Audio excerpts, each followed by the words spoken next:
Bismillahirrahmanirrahim. Assalamualaikum warahmatullahi wabarakatuh. Alhamdulillahi rabbil alamin. Wassalatu wassalamu ala rasulillahil karimil amin. Sayyidina Muhammadin wa ala alihi wa sahbihi ajma'in. Wa ba'd. Fa ya ahbaballahi wa ahbaba rasulihi sallallahu alaihi wasallam. Usi nafsi wa iyyakum bi taqwallahi faqad fazal muttaqun fala tamutunna illa wa antum muslimun. Faqala ta'ala Ya ayyuhalladzina amanu taqullaha haqqa tuqatih wa la tamutunna illa wa antum muslimun.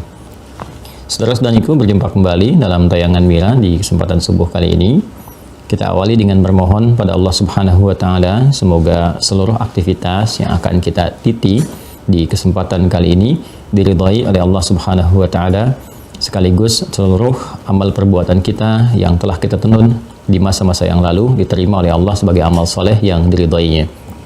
Pun demikian kita bermohon kepada Allah semoga saudara-saudari kita yang berkehidupan sampai detik ini namun belum beriman dikuatkan jiwa, kemudian lisannya untuk dibimbing bersyahadat sebelum wafat dan kembali kepada Allah.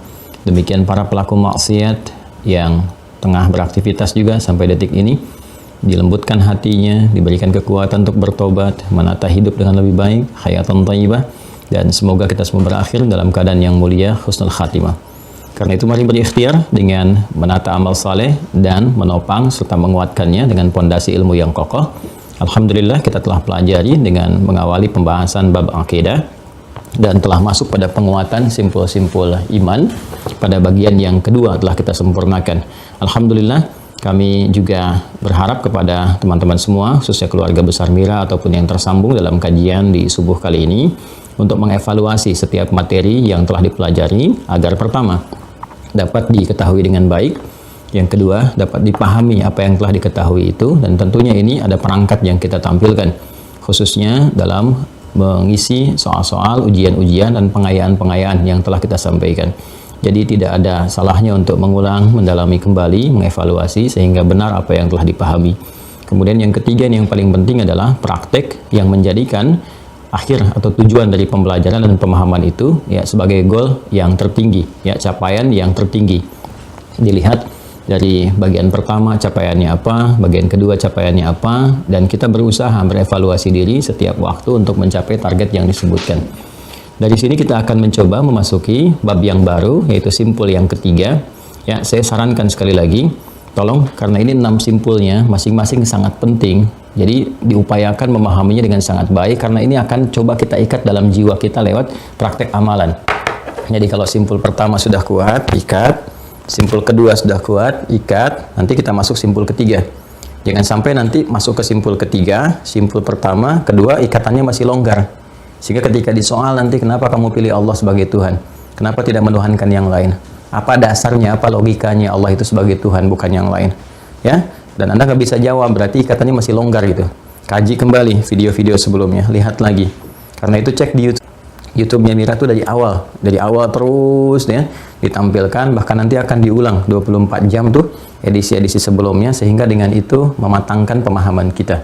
Bagi yang belum tersambung ke Mira, ini kesempatan angkatan pertama di bulan ini ya. Bulan ini berakhir, nanti akan dievaluasi, dimatangkan dulu, baru dibuka angkatan yang keduanya supaya lebih fokus. Dan nanti insya Allah barangkali kajiannya akan lebih terpusat kepada Zoom untuk pematangan.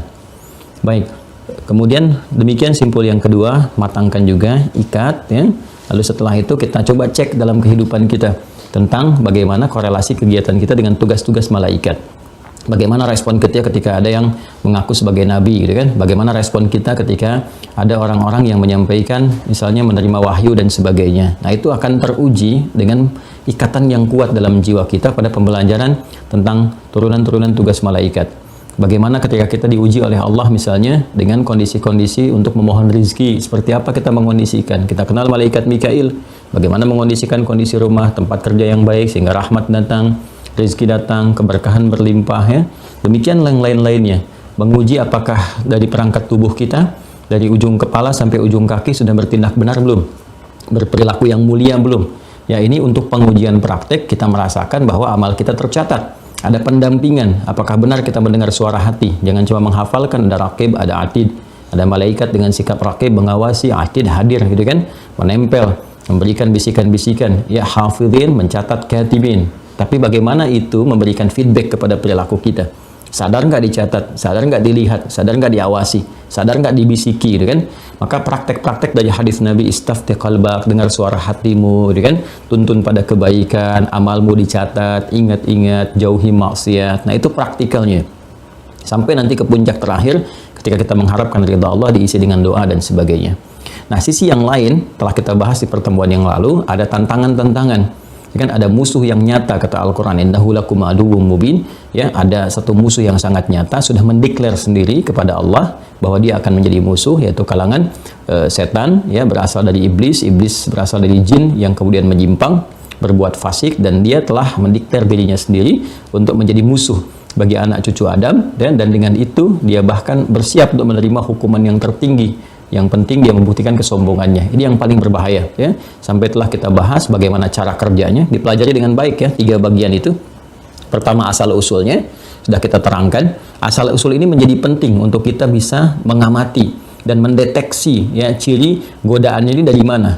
Apakah datang langsung menuju pribadi kita? Itu yang tidak nampak, ya. Kalau sifatnya tidak nampak berarti terkait dengan al-jin, berarti sifat tidak nampaknya. Karena iblis sendiri berasal dari jin. Ya, dan dia pun mengajak, memprovok kalangan jin. Karena itu kalau ada godaan-godaan pada diri kita secara langsung, pada diri kita melalui sifat fujur, kan ada dorongan-dorongan itu seringkali mengarahkan kepada maksiat atau membuat malas ibadah. Mati itu sedang bekerja. Ya, terdeteksi pada diri kita. Nah, caranya bagaimana? Sudah saya sampaikan juga, kan? Kemudian, kalau ada di lingkungan sekitaran yang membawa kita menjauh dari rahmat Allah. Karena sifatnya itu, sifat syaitan itu, sifat setan, iblis, itu kan rajim. Makanya kita berkata, kan, bermohon pada Allah, a'udzubillahi minasyaitonir rajim, kan? Terjauh dari rahmat Allah, terlaknat dia, terkutuk dia. Kemudian syaitan itu yang menjauhkan dari segala yang baik. Artinya kalau ada di sekitaran yang tampak menjauhkan dari rahmat, dari kebaikan, dari ridha Allah, berarti itu pun terdeteksi, ya, menjadi perangkat, menjadi instrumen setan untuk menjauhkan kita dari rahmat Allah. Bisa jadi pada benda-benda, gitu kan? Mungkin pada handphone, pada televisi, atau pada program-program acara di internet, di televisi, di radio, atau bahkan perangkat kehidupan sendiri. Ini yang mesti kita lempari, gitu kan? Mesti kita jauhkan. Ini yang dimaksudkan dalam syariat yang saat kita haji itu, lontar jumrah. Ya, lontar jumrah. Jangan sampai tergelincir. Izdalafa itu kan tergelincir. Ya, yang menggelincirkan tuh diantaranya Muzdalifah. Ya, makanya Masy'aril Haram salah satunya kenapa disebut Muzdalifah, itu komitmen kita menjaga diri supaya nggak digelincirkan oleh setan. Ya, makanya simbolnya kan kita mengambil batu dan kita lontar, kan. Dan 3 bagian yang dilontar itu kan Aqabah. Aqabah itu gambaran dari diri kita, nafsu. Ya, jadi menggoda pada pribadi kita dulu sebelum menggunakan perangkat yang lain, kan pada diri pribadi dulu, dari bangun tidur bahkan saat tidur. Ya, ini dicontohkan lewat peristiwa Nabi Ibrahim. Ketika pribadinya digoda supaya tidak jadi menyembelih Nabi Ismail, ya, yang diujikan oleh Allah, ujian melewati putranya, padahal nanti dialihkan kepada penyembelihan kibash, gitu kan, yang kita teruskan dengan risalah kurban sampai dengan saat ini. Itu kan pribadi, ketika pribadi sudah kuat, lewat sekitaran, kan, datang kepada orang terdekat, yang kepada istrinya, kan. Nah, kemudian setelah itu, setelah istrinya kuat pun, pribadi terdekat kuat, datang lagi pada siapa? Pada anaknya, kemudian lingkungan terjauh. Makanya lontarnya kan 3, kan?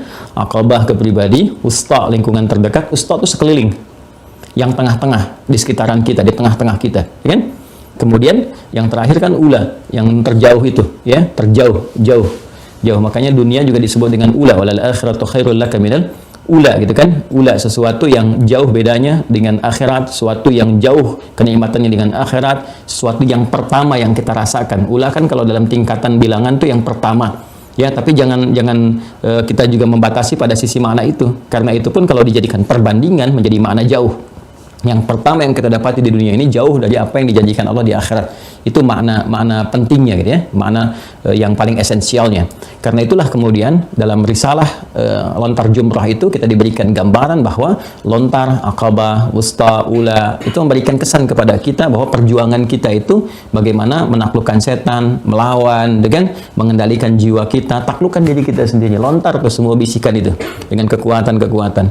Ya, taklukkan, kendalikan sekitaran kita, jangan sampai terpengaruh. Ya, orang-orang terdekat di keluarga, istri oleh suami, suami oleh istri, atau dengan oleh anak-anak yang sekiranya dari perangai-perangai ada di antaranya yang menjauhkan diri kepada Allah.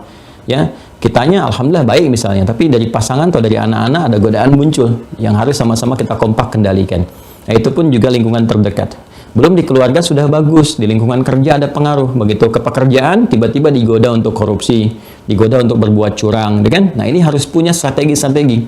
Harus punya perangkat-perangkat, pedoman-pedoman bagaimana kita saat bersamaan bisa mendengar bisikan malaikat, bisa menguatkan kemudian mengambil pedoman yang dimaksudkan untuk menjadikan pertahanan diri sekaligus menaklukkan godaan-godaan setan. Nah, ini butuh perangkatnya. Kita bertanya pada Allah Subhanahu wa taala, kan? Ya Allah, bagaimana saya bisa menaklukkan setan? Bagaimana saya bisa mendengar bisikan malaikat? Bagaimana bisa konsisten menjalaninya? Tunjukkan kepada kami caranya. Berikan kami pedomannya, gitu kan? Seperti apa kami menjalaninya? Karena itulah bahkan ketika Adam mulai ditugaskan dan diberikan kemudian gambaran-gambaran kehidupan tentang malaikat, tentang setan, setelah semua diketahui, ya, Adam jelas sudah menuhankan Allah Subhanahu wa taala, ya, kemudian juga ikrar, komitmen segalanya sudah jelas, ya. Dari itu semua ditunjukkan tentang malaikat, bahkan hormat kepada Adam alaihissalam ditunjukkan tentang musuh yang nyatanya dari kalangan iblis. Setelah paham tentang Allah, simpul pertama, kuat mencengkram pada jiwanya, membawa risalah sebagai nabi, gitu kan? Kemudian juga sudah mengetahui malaikat, musuhnya sudah nyata, cara kerjanya sudah terdeteksi, maka diturunkanlah kemudian Adam alaihissalam ke bumi, dan dengan turunnya itu langsung oleh Allah dilekatkan sebuah pedoman yang tadi menjawab pertanyaan yang tidak kita ajukan barusan, ya, bagaimana berkehidupan, bagaimana kemudian berinteraksi, bagaimana mendengar bisikan jiwa, menjauhi godaan-godaan setan, mengkondisikan keluarga, menata kehidupan yang jauh dari keluarga supaya baik. Maka diturunkan bersamaan dengan turunnya Adam satu pedoman, dan di pedoman inilah kita akan membahas simpul yang ketiga untuk menjawab turunan-turunan dua persoalan sebelumnya. Nih, di sini kita akan memulai simpul yang ketiga, beriman kepada kitab. Rukun atau pokok iman yang ketiga, ya, iman kepada kitab. Baik, ya. Ya, saya akan coba membuat satu urutan dulu secara sistematis, sehingga memberikan dasar pemahaman dulu. Saya menginginkan Anda paham sampai menemukan petunjuk ke makna kitab, esensinya apa.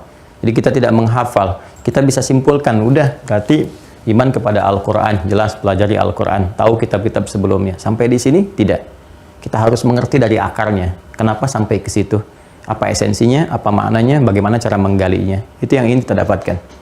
Ya, dari tadi hal yang saya sampaikan, berita yang otentik yang sampai kepada kita dan diyakini bahkan oleh seluruh umat-umat beragama yang menjadikan acuan kehidupannya sebagai dasar berkehidupan dengan petunjuk samawi, ya. Hal yang tadi saya sampaikan, kisah-kisah yang nyata itu diyakini adanya, kan? Adam diyakini adanya, Hawa diyakini adanya, kan? Tentang malaikat diyakini adanya, tentang iblis yang berkhianat diyakini adanya, ya. Demikian, walaupun beberapa orang mungkin memiliki versi-versi tersendiri, tapi sepakat dari apa yang tadi telah diutarakan. Kita mulai dengan Quran surah kedua, Al-Baqarah, ayat 38. Qul nahbitu minha jami'a. Maka kami firmankan dengan segala keagunganku, kata Allah. Perhatikan kalau selalu ada na panjang, dan ini dinisbatkan kepada Allah, diartikannya adalah dengan segala keagungan, kan? Karena ini ta'zimun nafsi, li ta'zimi sya'ni. Sering saya sampaikan, sering saya ulang, sering saya tegaskan. Maka dengan keagunganku, ya kan? Diberitakan informasi yang sangat besar, sangat istimewa, kan?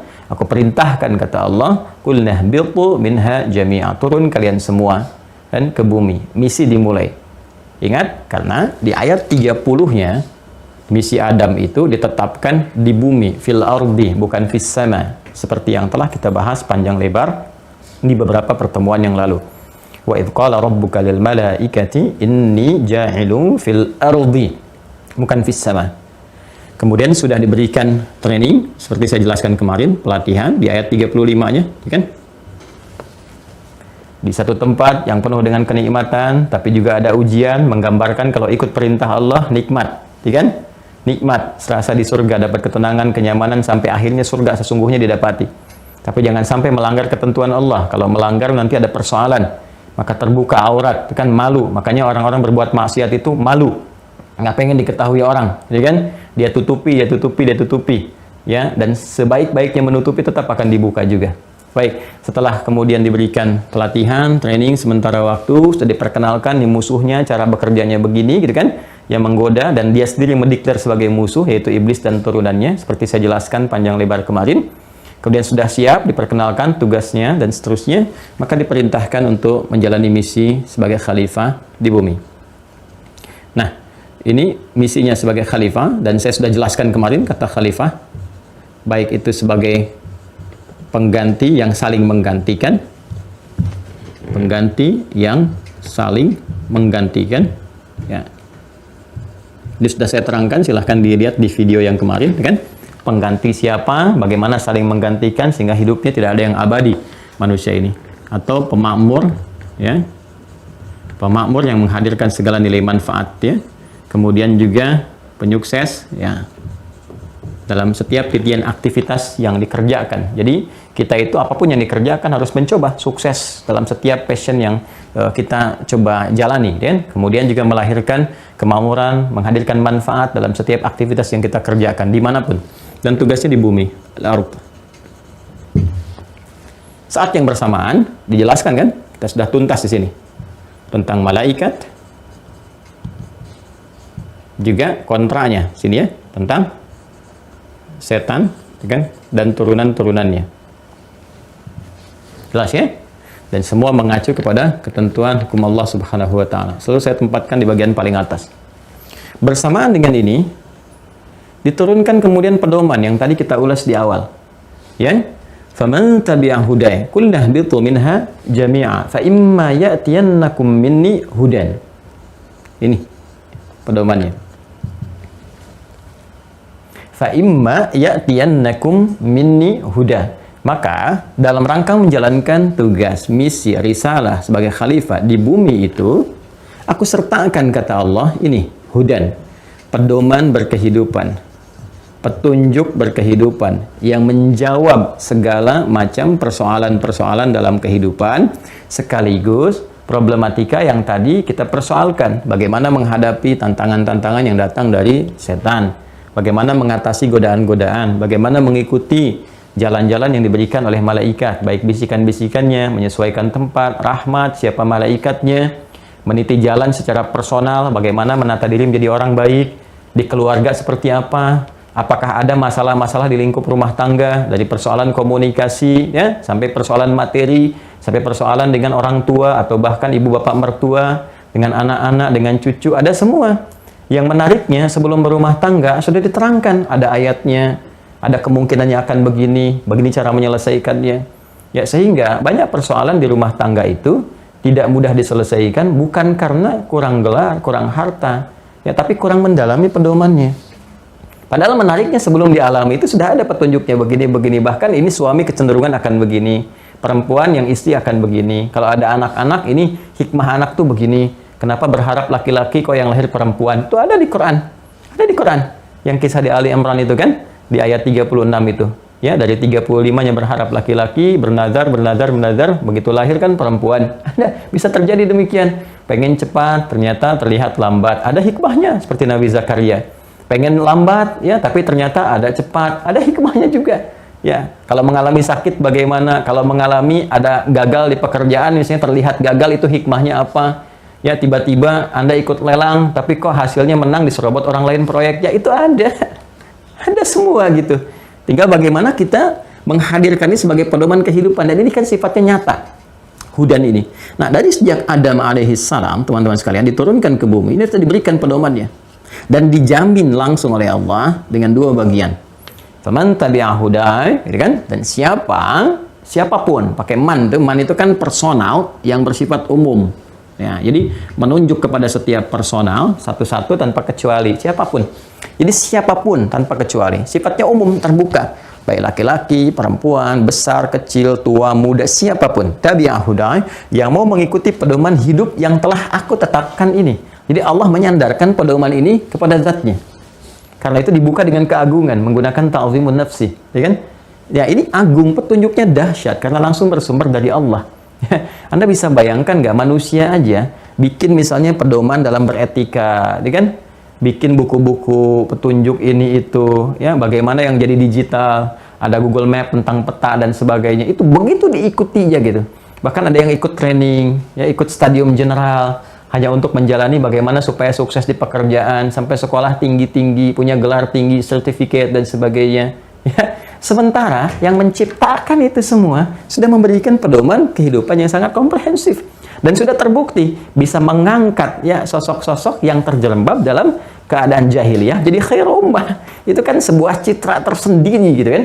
Makanya hikmahnya kenapa nanti diantaranya risalah Nabi Muhammad dipilihkan kalangan jahiliyah, bukan di Romawi yang sudah maju, bukan di Persia yang sudah imperium, kan? Untuk memberikan kesan kepada kita nih, dahsyatnya pedoman ini bisa mengangkat, mentransformasikan manusia-manusia yang berada di lingkungan yang sangat terpencil, jauh dari peradaban, penuh dengan kejahilian. Jadi khairul ummah yang memancarkan cahaya peradaban, bahkan menginspirasi kemajuan baik di barat dengan Andalusianya ataupun juga di timur dengan Baghdad dan seterusnya. Ini ya, fala khaufun 'alaihim, fala khauf, tidak akan pernah gelisah, tidak gelisah. Ya, persamaannya berarti tenang, ya kan? 'Alaihim walahum yahzanun, tidak bersedih. Tidak bersedih, tidak larut dalam kesedihan, ya, larut dalam kesedihan. Ya, berarti di sini senang. Ya, persamaannya senang. Nah, perhatikan baik-baik. Ya, saya agak pelankan sedikit. Konsepsi menjalani kehidupan di bumi itu dengan membawa risalah sebagai khalifah di aspek manapun di kehidupan, baik rumah tangga dengan peran apapun, suami, istri, anak, ya, ayah, ibu, kakek, nenek dan sebagainya, ataupun di pekerjaan, ataupun dalam kehidupan sosial misalnya, ya. Tolong nanti kalau ingin mengetahui makna ini disimak videonya ya. Jangan sampai nanti cuma dilihat PR jadi perempuan RT ibu rumah tangga. Lihat ya. Jadi disimak. Baik dalam kehidupan rumah tangga, pekerjaan, kehidupan sosial gitu kan. Itu konsepsi dasarnya tenang dan senang. Jadi kehidupan rumah tangga itu harusnya menenangkan dan menyenangkan. Ya kan? Di pekerjaan itu harusnya menyenangkan dan menenangkan. Berkehidupan sosial itu kehidupan bertetangga, ya kan? Kehidupan kita beraktivitas dan sebagainya itu seharusnya menenangkan dan menyenangkan. Seperti dahulu bagaimana orang-orang berlomba untuk menolong, kan? Sampai diabadikan di Quran surah 59 itu, ayat 9 sampai dengan 10, wa yu'thiruna 'ala anfusihim walau kana bihim khassasah, gitu kan? Bagaimana saling menolong, saling membantu, menyeriakan satu dengan yang lainnya, saling toleransi yang sangat tinggi, dan itu heterogen kehidupannya. Jangan dikira yang muslim saja. Kisah-kisah yang inspiratif banyak kita temukan. Bagaimana interaksi antara orang Islam ya dengan non Muslim dihadirkan nilai-nilai berkeadilan dan menghadirkan masyarakat yang berkemajuan, itu luar biasa. Ya. Ini teman-teman sekalian, ini konsepsinya ini, dan ini dapatkan di mana? Di sini. Karena itu, ketika Adam memulai berkehidupan berumah tangga dengan istrinya juga Sayyidah Hawa, ya, ini pedoman ini dijadikan sebagai acuan yang paling utama dan diwariskan kepada keturunan beliau, ya kan? Ini berketurunan, saya turunkan Quran surah keempat An-Nisa, kan? Ini urutannya ya, ayat 1. Tadi kan saya terangkan satu-satu sampai ke sini. Ya ayyuhan nasu, gitu kan? Hai semua manusia tanpa kecuali, ittaqu rabbakumul ladzi khalaqakum min nafsin wahidah. Tingkatkan ketakwaanmu. Masalah takwa sudah saya selesaikan, konsepsinya tuntas kemarin. Dan kita sudah mengerti artinya apa. Jadi saya tidak perlu perdalam kembali, silahkan review video yang sebelumnya. Kan? Tingkatkan takwamu kepada Allah yang merawatmu. Berjanji memberikan kebutuhanmu. Memperhatikan engkau. Menyehatkan, menyembuhkan kala sakit. Dengan catatan engkau mengerjakan semua kewajibanmu. Dengan itu Allah memenuhi semua hak-hakmu. Kan? Yang telah menciptakan engkau dari jiwa yang satu. Dari sumber yang satu. Yaitu Adam alaihissalam. Wa khalaqa minha zaujaha, demikian pula menciptakan darinya pasangannya, ya, dari tulang sulbi dari bagian Adam ini diciptakan kemudian Hawa. Kita punya di sini ayah dan ibu ke atas tersambung Adam dan Hawa, ya kan? Wa batta minhuma rijalan katsiran wa nisaa. Dari keduanya kemudian berketurunan baik lelaki ataupun perempuan. Di sini ada keturunan. Ya kan? Baik, banyak lelaki juga perempuan. Lalu keturunan ini menyebar, teman-teman sekalian. Menyebar, kita bikin petanya ke sini dulu. menyebar, bersuku, berkelompok, dan seterusnya. Pindahkan Qur'annya, surahnya, pindahkan surahnya, Quran surah ke-49. Al-Hujurat. Al-Hujurat. Ayat 13. Ayat 13. Ini ya ayuhan nasu, ini ya ayuhan nasu. Yang ini yang berketurunannya, yang ini penyebarannya. Ya ayyuhan nas, wahai semua manusia tanpa kecuali. Inna khalaqnakum min dzakarin wa untha. Kami ciptakan kalian ada laki ada perempuan. Ingat itu ya.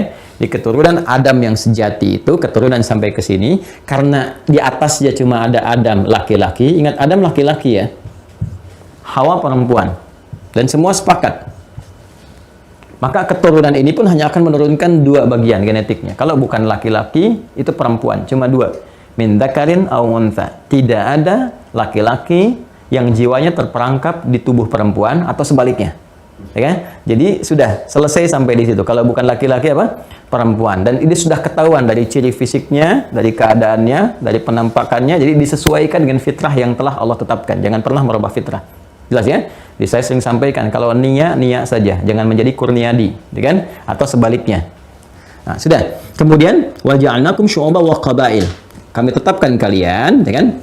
Berkelompok-kelompok. Dari kelompok ini kita mendapati teman-teman sekalian lebih besar lagi ya, dari level keluarga sampai RT, gitu kan? RW sampai beda negara sampai benua.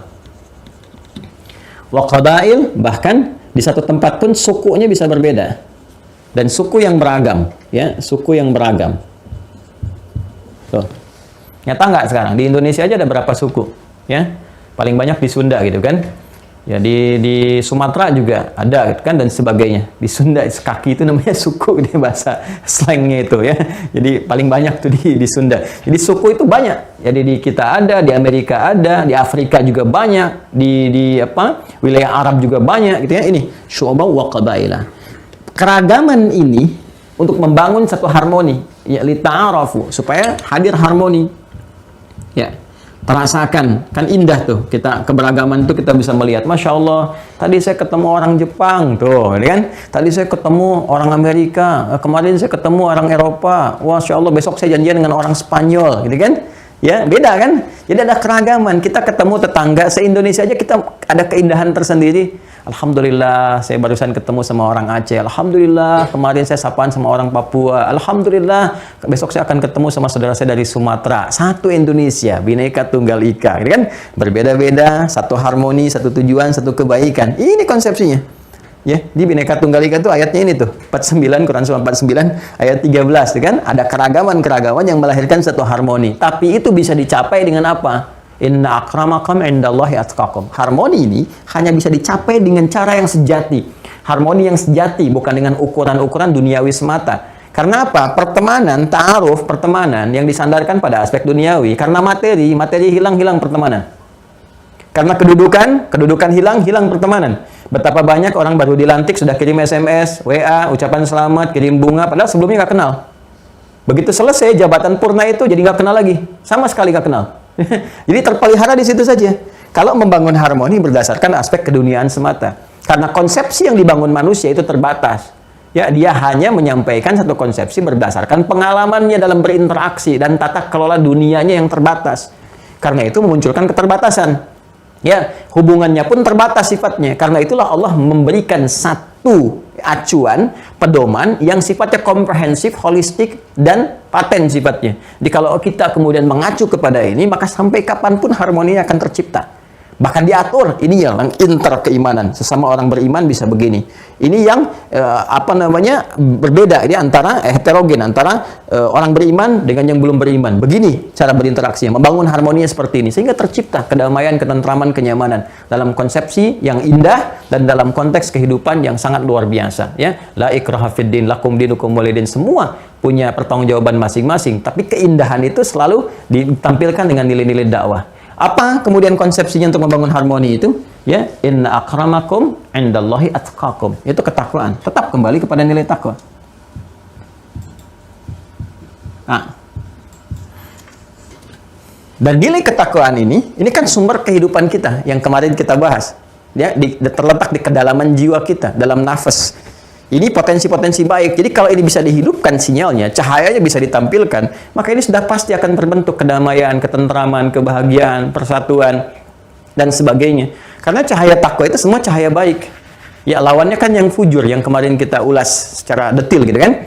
Kalau ini kita support keluar dengan baik, maka mata dibimbing melihatnya yang baik-baik, telinga dibimbing mendengar yang baik-baik, lisan dibimbing berkata yang jujur, yang benar, yang baik, sampai ke ujung kaki. Maka itulah yang paling ideal dalam berkehidupan. Untuk mendapatkan petunjuk bagaimana mengaktifkan ini, dan segala yang terkait dengannya, segala yang terkait dengan takwa kan apa saja? Kemarin kita bahas malaikat kan? Terus lawannya fujur, godaan-godaan setan. Jadi ketika kita ingin mengaktifkan sinyal ini untuk mencapai tata kelola kehidupan yang harmoni, pada saat yang sama setan kan bermain juga, melakukan provokasi lewat lawannya berupa fujur. Ingat di video kemarin ya? Ya, saya tidak ulas kembali karena kita akan mempercepat.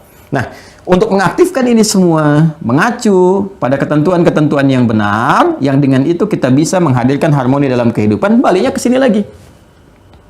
Ya, karena janji Allah menyampaikannya kan jelas. Faman tabi'a hudaya, itu kan? Siapa yang mengikuti petunjuk yang telah aku tetapkan, pedoman hidup ya yang telah aku tetapkan, maka fala khaufun 'alaihim wa lahum yahzanun. Kehidupannya cenderung tenang dan senang.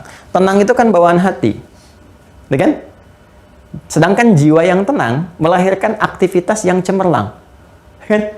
Jiwa yang tenang menghadirkan ibadah yang cemerlang. Jiwa yang tenang menghadirkan aktivitas yang gemilang.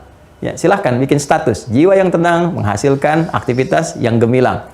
Kan? Menghadirkan hasil ibadah yang cemerlang. Boleh. Ya, silahkan. Ini takwa kan? Ya. Ini ketenangan itu ada pada jiwa. Makanya kita katakan hatinya tenang, gitu kan? Jiwanya tenang. Sedangkan jiwa itu, ya, itu disebut dengan an-nafas. Ini ada di dalam kolbu, ini hati. Jagalah hati, selalukan kolbu, jiwanya nafas. Di dalam nafas ada takwa. Kembali lagi ke sini. Jadi kalau kita bisa hadirkan, tingkatkan nilai-nilai ketakwaan ini, cenderung ke nafasnya tenang. Maka ketika nafasnya tenang disebut dengan nafsul mutmainnah, jiwa yang tenang. Qalbunya tenang ketika mengaktifkan sinyal takwa. Ala bidzikrillahi tatmainnul qulub. Ya kan? Masih ingat Quran surah 13 ayat 28? Ala bidzikrillahi tatmainnul qulub. Yakinkan dengan berzikir kepada Allah, ya kan? Hatimu akan cenderung tenang. Sedangkan zikir itu aktivitas yang mengaktifkan sinyal takwa. Salat itu zikir, Quran surah 20 ayat 14, ya kan? Ya, berdoa itu zikir, Quran surah 7 ya, ayat 205. Kalimat thayyibah, subhanallah, alhamdulillah, pasca salat itu baik dalam keadaan berdiri, duduk ataupun berbaring, ya itu bagian dari zikir, Quran surah 4 ayat 103. Dan aktivitas salat, berdoa, ya, kemudian baca Quran dan sebagainya itu bagian dari takwa, seperti yang pernah kita ulas. Artinya apa? Artinya kalau kita ingin mendapatkan ketenangan plus kesenangan dalam berkehidupan, ya, karena orang takwa ini pasti senang, pasti tenang. Gabungan antara tenang kan melahirkan kebahagiaan, kan? Ya, senang identik dengan kesuksesan. Kalau kita gabungkan senang dan tenang, bahagia dan sukses, itu bahasa Arabnya disebut dengan falah namanya. Falah. Kalau Anda lihat di cek kamus Inggris Arab gitu ya. Inggris Arab, Anda lihat kata falah itu terjemahannya success and happiness, dan success and happiness, dan sukses dan bahagia, senang dan tenang digabungkan. Kalau ini bisa digenggam, seperti pernah saya uraikan, itu disebut aflah namanya. Aflah. Kalau kita menggenggam kesuksesan dan kebahagiaan, ketenangan, kesenangan, itu disebut aflah namanya. Genggam, aflah. Orangnya disebut muflih namanya. Muflih. Falah, aflah, muflih. Jamaknya muflihun. Muflihun. Falah, aflah, muflih, muflihun. Perhatikan, secara singkat, orang-orang yang ingin mendapatkan ketenangan, kesenangan, sehingga menggenggamnya, jadi orang yang menggenggam ketenangan, kesenangan, sehingga banyak orang yang merasakan kebahagiaan dan kesuksesan, maka harus bersandar kepada hudan. Mereka, orang-orang yang mendapatkan hudan, maka akan cenderung menjadi muflihun. Quran surah kedua Al-Baqarah ayat 5. Ulaika ala hudan. Dari siapa? Mir rabbihim. Wa ulaika humul muflihun. Paham? Quran surah kedua ayat 5. Sini ya, perhatikan nanti urutan saya menerangkan ya.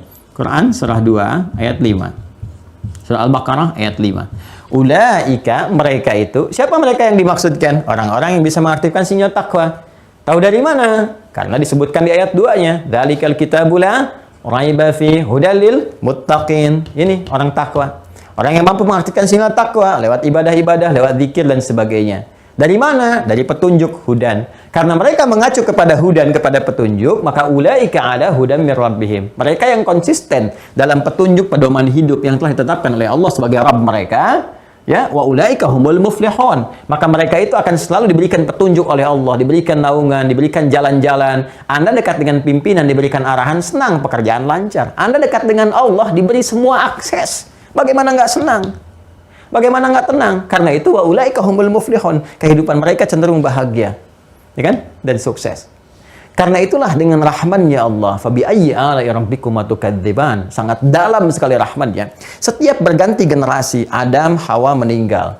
Keturunan berganti. Setiap berganti generasi, ganti masa dan sebagainya, maka diutus selalu risalah-risalah baru, kan, yang menyesuaikan dengan kondisi-kondisi umat. Kemudian rasulnya dikirimkan ke situ untuk membimbing dan selalu membawa hudan. Setiap berganti generasi ke sini, ya, berganti generasi.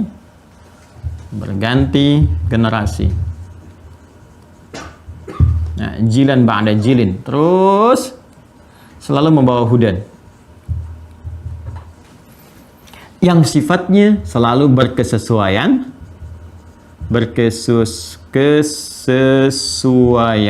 ya, dengan umat yang dihadapi. Ya. Setiap generasi dengan generasi yang dimaksudkan, dengan umat atau generasi yang dihadapi. Generasi Nabi Adam dan keturunan berjalan, berganti, mendapatkan suasana baru, penemuan-penemuan baru, kan, akal bekerja, menciptakan kreasi dan sebagainya. Muncul kemudian tuntunan, menyesuaikan, datang Rasul menerangkan, maka muncul hudan. Maka di era Nabi Nuh alaihissalam, Nabi Nuh itu ada sebagian riwayat menyebutkan lahir 116 tahun setelah Nabi Adam wafat, itu kan, menyebar, mulai ada penyimpangan-penyimpangan, ya, bahkan nanti ada orang-orang soleh yang sebelumnya meneruskan risalah Nabi Adam, 5 orang itu kan, Waddan, Suwa, Ya'uq, Yaghuth, dan Nasra, 5. Ya, yang kita temukan di Quran surah Nuh, surah 71 itu kan. Kalau kita baca terus, kita temukan sampai ayat ke-23-nya, itu kan.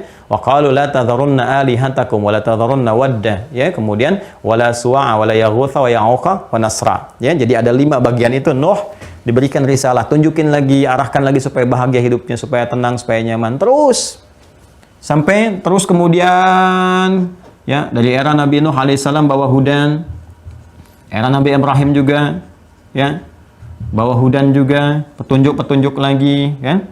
Terus saya percepat, ya, sampai ke Nabi Musa alaihissalam misalnya di sini, bawa hudan juga, kan. Sampai ke Nabi Isa alaihissalam, bawa hudan juga, kan.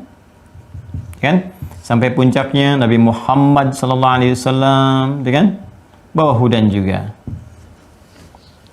Tuh, semua nabi, semua rasul dalam setiap generasi membawa petunjuk-petunjuk untuk umat-umatnya. Umat yang dihadapi siapa? Nabi Ibrahim punya objek dakwah, punya umatnya.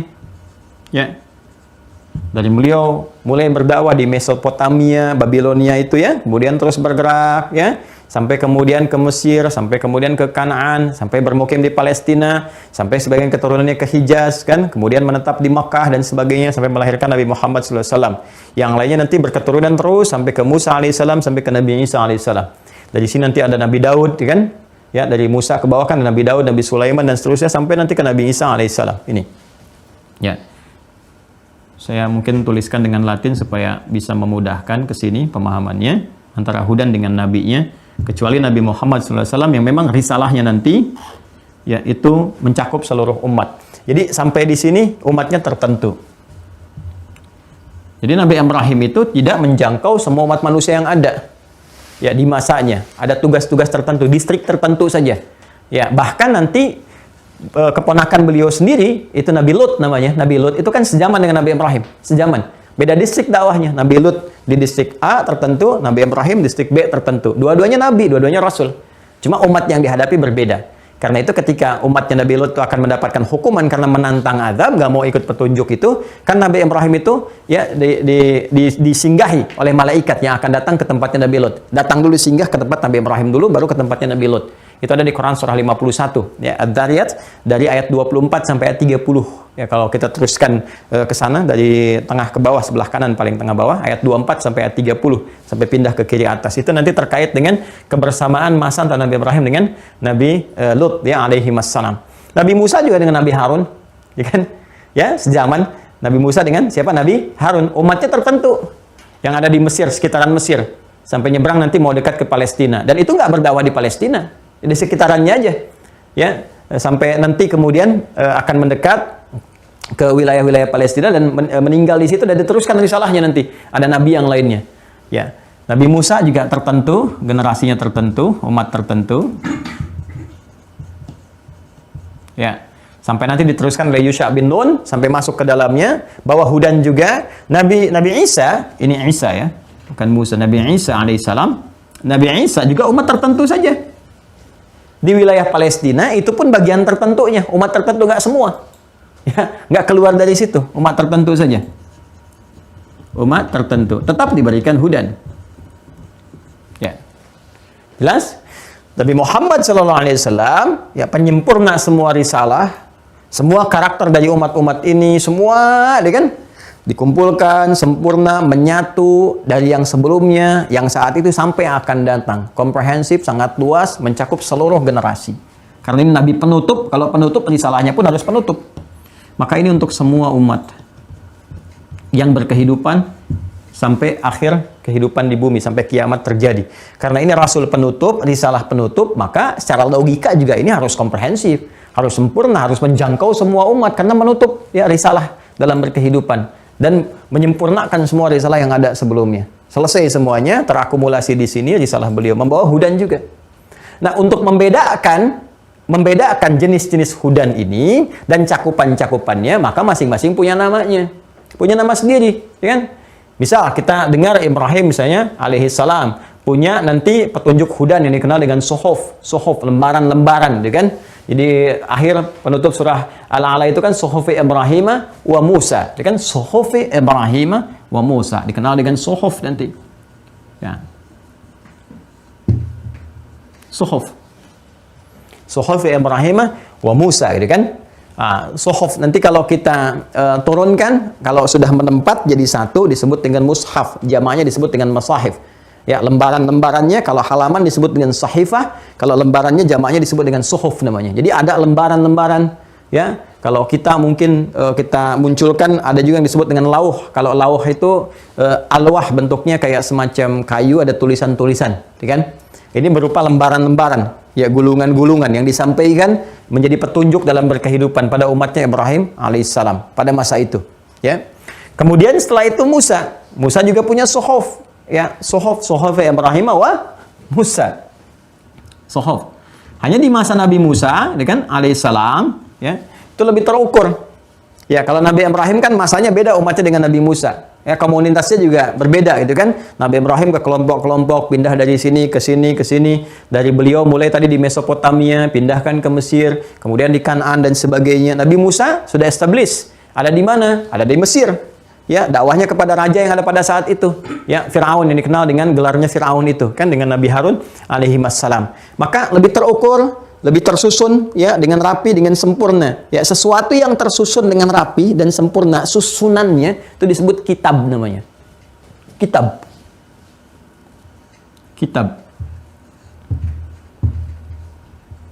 Ya. Jelas ya? Kalau disebutkan kitab itu mengarah kepada susunannya. Ya, pemaknaannya lebih kepada susunannya yang teratur, yang rapi dari awal sampai dengan akhir.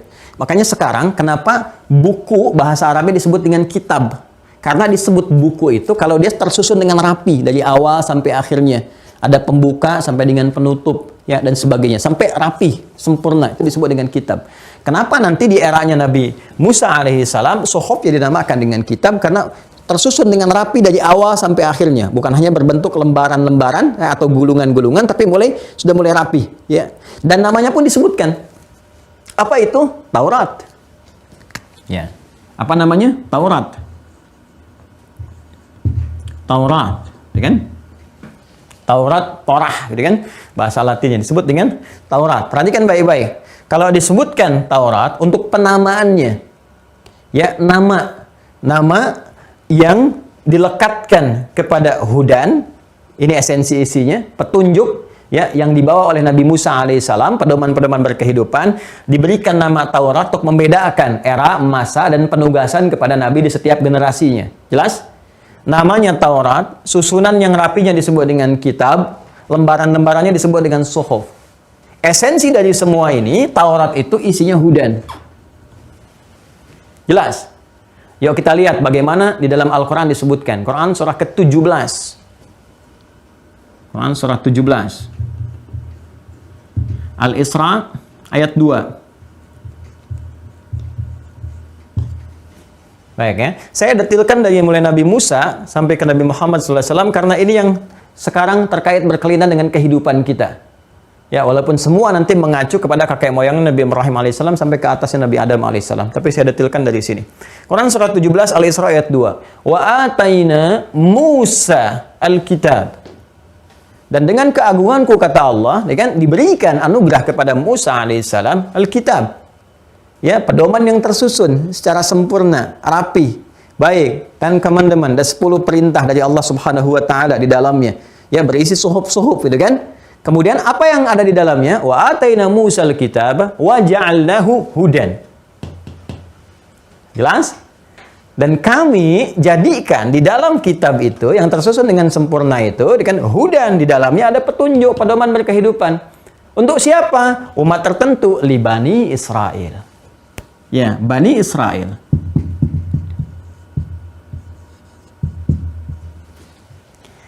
Jadi Nabi Musa alaihissalam diutus oleh Allah, kan, untuk berdakwah, ya, di tempat tertentu dengan generasi tertentu, fokus untuk membebaskan pada saat itu generasi Bani Israel yang mengalami satu hal, tindakan-tindakan tertentu di wilayah kekuasaan Firaun, sekaligus kemudian mendakwahi lingkungan sekitarannya sampai ditugaskan kan mengeluarkan semua itu. Ya, sampai ditunjukkan ke arah satu tempat supaya bisa di situ berkehidupan, berbaur dengan orang-orang di sana dengan harmoni dan sebagainya, ya, dan seterusnya.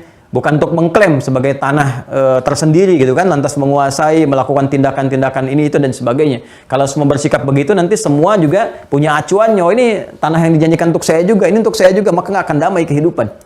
Musa membawa umatnya, nanti kalau kita kembali ke kajian-kajian genealogi Yahudi itu, kita akan ketahui Allah mengarahkan pada satu tempat yang di situ karakteristik Bani Israel itu bisa ditampung untuk berbaur dan hidup harmoni di sekitarannya.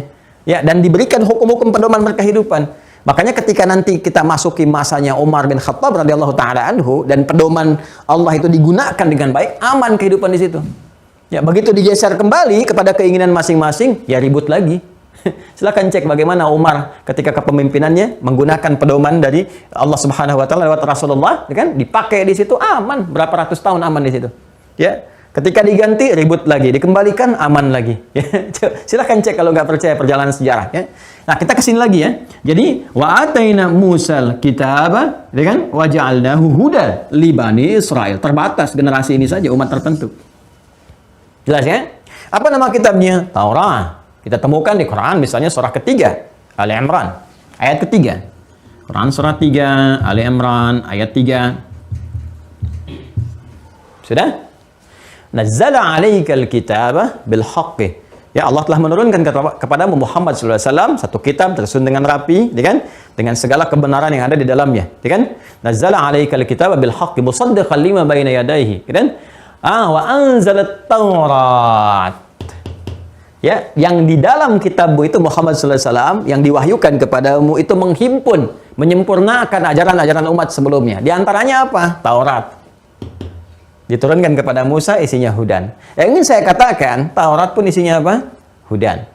Selesai, nggak ada penjagaan, jaminan penjagaan kepada Taurat karena sifatnya hanya untuk generasi tertentu. Begitu ini selesai, risalah selesai, selesai Taurat. Ya, jadi karena itu sampai sekarang pun kita tidak bisa mendapatkan mana sih yang asli dari Taurat itu, ya kan? Nggak bisa kita akses karena nggak ada satu jaminan itu sempurna dijaga. Ya, bahasa aslinya mana, seperti apa bahasa aslinya, muncul naskah aslinya bagaimana, terwariskan dari lisan-lisan yang abadi sifatnya dari awal sampai akhir bisa disebutkan A sampai Z, ya dihafalkan banyak orang misalnya, kita nggak bisa temukan karena nggak ada jaminannya. Ya, karena kenapa? Sifatnya terbatas di generasi tertentu pada umat tertentu saja dengan sifat tertentu hudan, tapi menjangkau umat tertentu. Secara singkat terus nanti melewati Nabi Daud, punya juga kitabnya Zabur gitu kan. Dan di Zabur juga berisi hudan. Terus sampai kita dapati Nabi Isa alaihissalam. Isa juga sama. Untuk umat tertentu, kalangan tertentu, diberikan hudan. Ya, diberi nama apa? Injil. Ya kan? Terus kan, ini masih bersamaan Quran surah 3, ayat yang ketiga. Nazzala 'alaikal kitaba bil haqqi musaddiqan lima bayna yadayhi, gitu kan? Nah, kemudian apa seterusnya? Wa anzalat taurata wal injil. Ya, jadi ini mendapatkan apa? Injil. Nabi Isa mendapatkan Injil. Kitabnya Injil. Injil. Jelas ya? Injil pun disebut kitab. Ingat. Kitab. Karena punya susunan. Ingat, kalau disebutkan kitab, susunan. Yang rapi dari awal sampai akhir tersusun. Seperti Taurat juga tersusun. Ya kan? Apa isinya Injil itu? Hudan juga. Buka Quran surah ke-5, Al-Maidah ayat 46. Buka Quran surah ke-5, Al-Maidah ayat 46. Ya, buka dulu. Wa qaffayna ala atharihim bi'Isa ibn Maryam. Ada ayatnya? Musaddiqan lima bayna yadayhi minat Taurah. Jelas? Baik. Dan jejak-jejak Musa itu sebelumnya. Ya, jejak Musa. Jadi ternyata Nabi Isa meneruskan risalah Nabi Musa alaihissalam. Ya, nggak menyimpang dari risalah Nabi Musa. Tauhidnya sama. Musa nanti terus ke Nabi Ibrahim alaihissalam, terus ke atasnya. Jadi ini menunjukkan satu gambaran kepada kita, isyarat bahwa akidah yang dibawa, risalah yang dibawa itu sama semua. Kecuali syariat. Ya, syariat. Tata kelola kehidupan yang memang umatnya masanya Isa beda dengan masanya Musa. Ya, kita nggak usah jauh-jauh lah. Kita aja sekarang misalnya kan sudah masuki abad ke-21 gitu kan. Ya, bagaimana dengan kondisi abad yang ke-19, ke-18? Keadaannya sudah berbeda kan? Berbeda kan? Nah, cuma nanti dahsyatnya petunjuk yang diberikan pada Nabi Muhammad mencakup semua masa. Nah, di sini masanya Nabi Musa dengan Nabi Isa keadaannya sudah berbeda. Karena itu syariat yang diberikan, pedoman tata kelola kehidupan, kan? Itu berbeda dengan tata kelola kehidupan di masanya Nabi Isa. Karena suasananya udah beda. Lingkungannya udah beda. Cuma akidahnya sama. Tetap Islam dari sini risalah tauhid. Ini tauhid sampai ke sini tauhid. Cuma karena lingkungan berbeda masih direspon petunjuknya. Kan petunjuk harus berkesesuaian dengan keadaan, dengan lingkungan yang ditinggali. Kalau nggak sama bagaimana jadi petunjuk? Kalau nggak sesuai bagaimana menjadi pedoman kehidupan, kan? Maka di sini kemudian disebutkan wa atainahul injil fihi huda. Tuh. Dan kami berikan dengan keagunganku, kata Allah, aku anugerahkan kepada Isa, Quran surah ke-5 ayat 46. Ku berikan kepada Isa, lihat tengah-tengahnya, wa atainahul injil. Ku berikan kepada Isa Injil. Fihi hudan, di dalam Injil itu ada apa? Ada hudan juga ini. Ya. Jadi kalau digunakan sebagai acuan beraktivitas, berpedoman berkehidupan, dapat ini fala khaufun 'alaihim wa lahum yahzanun, senang dan tenang. Ini. Untuk siapa? Umat tertentu, ada batasannya. Pada masa itu saja. Di kalangan umat itu saja. Jadi nggak bisa dijadikan acuan. Ya. Karena itu sampai sekarang pun kita nggak bisa temukan ini mana nih. Yang aslinya mana, gitu kan. Kemudian sampai sekarang kekinian, kita nggak bisa temukan karena nggak ada jaminan. Kalau Bible kan bukan Injil. Bible itu dari kata Biblos. Ya, Biblos itu catatan. Karena itu isinya bukan kitab Injilnya, tapi catatan. Atas apa penilaian atas Injil? Siapa yang catat? Dari versi-versi yang mencatat. Dan saya punya versi-versinya. Ada, alhamdulillah. Ya, saya dari SMP sudah belajar. Ya, yang Barnabas, saya punya di situ disebutkan tentang risalah Nabi yang terakhir akan datang. Ya, terus versi-versi yang sekarang pun kekinian. Jadi setiap ada yang baru atau yang disempurnakan atau apa, saya suka hunting ke toko-toko buku tuh dapat. Ya, bukan itu saja. Ya, kita menghafal Al-Quran, perbandingan yang lain. Tapi itu tugas-tugasnya ulama, tugas ustadz. Enggak semua orang awam harus begitu. Ya. Jadi untuk melihat bagaimana tata kehidupan kita, bagaimana petunjuk-petunjuk untuk menguatkan keyakinan kita, kan berargumentasi yang benar, mencari hak kebenaran dan sebagainya, dan menampilkan harmoni dalam kehidupan. Jelas ya? Nah, itu nanti teman-teman kita bisa gali ini. Ya, nah singkatnya Pak, saya ingin katakan bahwa dari setiap masa itu selalu Allah berikan hudan. Cuma diberikan penamaan yang berbeda untuk memberikan kesan bahwa oh ini di masanya ini terbatas di sini. Ini Taurat di masanya Musa terbatas umatnya ini. Ini Bani Israel, di Bani Israel, ya. Nanti di Nabi Ibrahim ada suhuf, demikian seterusnya. Nah, di era Nabi Muhammad SAW 600 tahun. Ya, setelah eranya Nabi Isa alaihi salam kurang lebih 600 tahun, ya kan? Maka diutus Nabi Muhammad sallallahu alaihi wasallam karena beliau rasul penutup, penyempurna semua risalah. Kalau penyempurna itu kan harus mengcover semua yang ada sebelumnya. Ya kan? Kemudian juga mencakup semua yang akan terjadi sampai akhir kehidupan.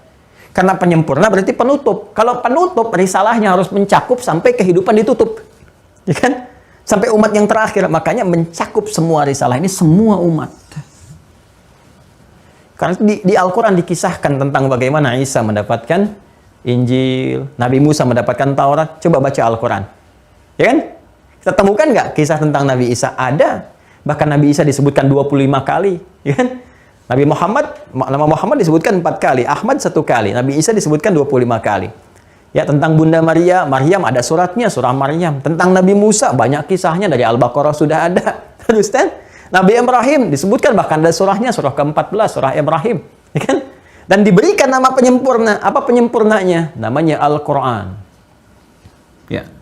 Quran, surah kedua Al-Baqarah, ayat 185.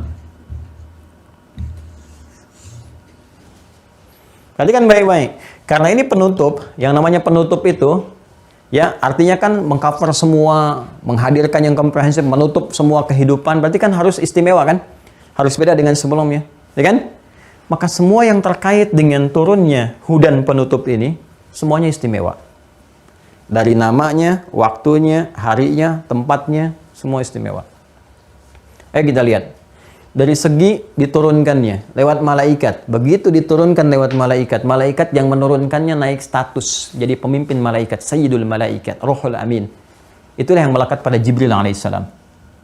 Jibril naik status jadi Ruhul Amin, roh, pemimpin para malaikat. Padahal sebelum-sebelumnya ini para rasul-rasul di bumi, Nabi Musa dan seterusnya itu punya sahabat rasul dari langit. Ya, jadi sahabatnya Nabi Musa siapa? Malaikat maut. Malakul maut itu sahabatnya. Demikian Nabi Daud sahabatnya Malakul Maut dan seterusnya. Nabi Muhammad sahabatnya langsung malaikat Jibril.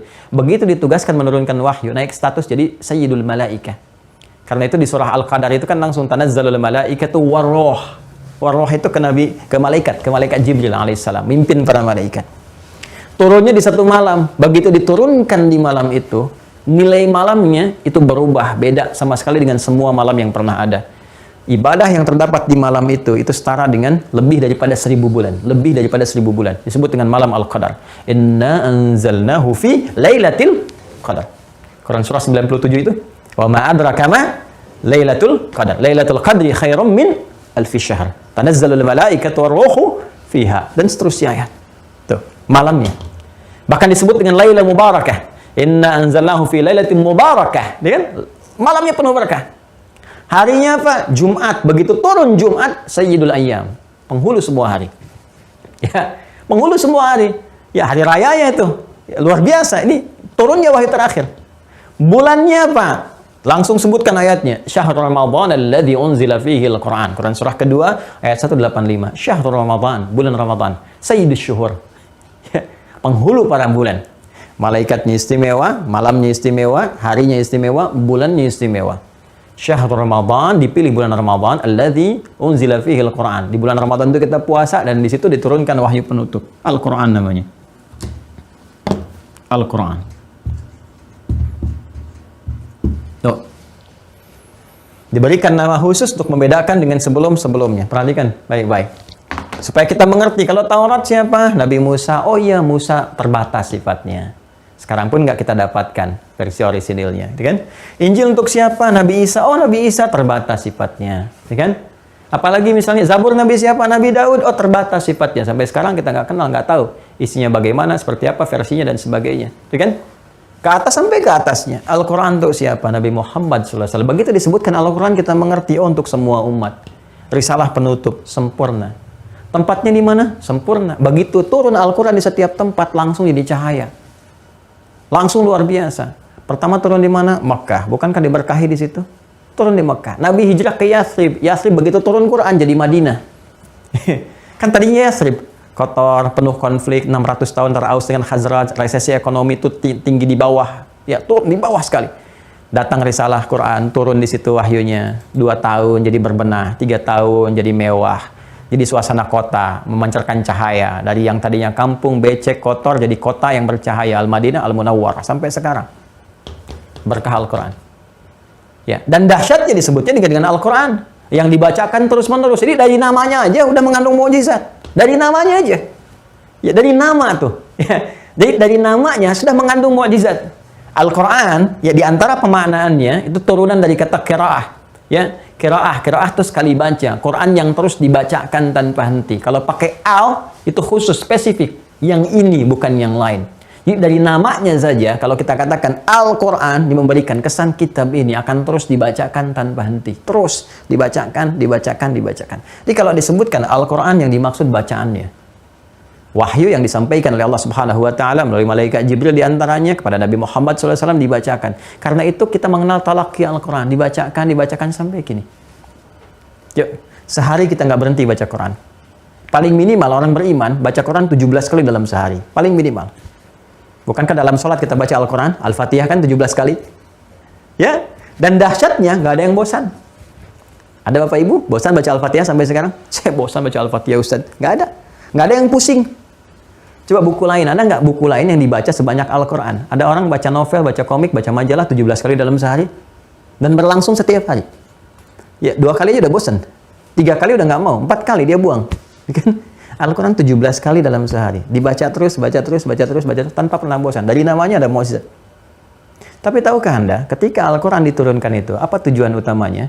Bukan sekedar dibaca. Yang saat baca pun ada mukjizat, ada pahalanya. Sekali bacanya, Allahu Akbar. 10 kebaikan. Ya, 10 kebaikan. 10 pahala. At-Tirmidzi nomor hadis 2910. Ya, At-Tirmidzi, hadis riwayat At-Tirmidzi nomor hadis 2910. Man qara'a harfan min kitabillahi falahu asyru hasanat. Siapa yang baca Al-Qur'an, baca nih satu hurufnya, itu setara dengan 10 kebaikan. Walam aqul alif lam mim harfun. Saya tidak katakan, kata Nabi, alif lam mim satu huruf, walakin alifun harfun, lamun harfun, mimun harfun, wa likulli harfin asyru hasanat. Alif satu huruf, lam satu huruf, mim satu huruf, setiap hurufnya 10 kebaikan. Jadi bacanya dapat pahala, namanya sudah istimewa. Ya, dan lebih daripada itu teman-teman sekalian, dibacakannya, dihafalkannya begitu mudahnya itu oleh semua kalangan. Anda bisa bayangkan nggak ya? Ada nggak kitab di muka bumi ini, ya kan, yang membuktikan jaminan-jaminan keistimewaannya seperti Al-Quran? Al-Quran disebutkan dengan Al-Quran dibacakan terus-menerus. Dijamin untuk mudah dihafalkan. Makanya ketika dihafalkan menggunakan kata Quran. Buka Quran surah 54. Ya, Quran surah 54 Al-Qamar ayat 17, ayat 22, ayat 32, ayat 40. 4 kali. Walaqad yassarnal Qur'an. Disebutkan Qurannya. Walaqad yassarnal Qur'ana lidzikri fahal mim mudzakir. Dan sungguh demi keagunganku, kata Allah, aku jadikan istimewa sekali. Al-Quran mudah untuk dihafalkan. Bagi yang pengen menghafalkannya. Bagi yang serius ingin menghafalkannya, diberikan kemudahan.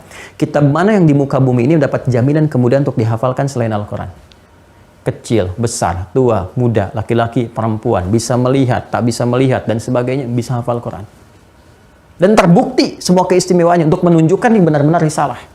Kitab mana di muka bumi ini yang terjaga sampai sekarang? Quran surah ke-15 ayat 9. Inna nahnu nazzalna dzikra wa inna lahu lahafizun. Quran surah 15 ayat 9. Ya, sungguh demi keagunganku akan dijaga Al-Quran itu. Ya, akan dijaga Al-Quran itu. Kami turunkan sebagai zikir pengingat bahwa ini adalah firman Allah, bukan rekayasa Nabi Muhammad. Ini pembimbing kalian semua. Dan aku jaga demi keagunganku, kata Allah. Kami yang menjaganya. Dijaga oleh Allah. Sampai sekarang nggak ada perubahan sedikit pun. Silahkan cek, nggak ada ejaan yang disempurnakan pada Al-Quran. Tidak ada versi-versi perubahan. Tidak ada perubahan-perubahan diksi. Dari dulu alif lam mim sampai sekarang alif lam mim. Yang dulu alam sampai sekarang alam. Hurufnya sama, alif lam dengan mim. Tapi bacaannya di Al-Baqarah alif lam mim. Di Alam Nashrah alam, di Alam Taro di Al-Fil.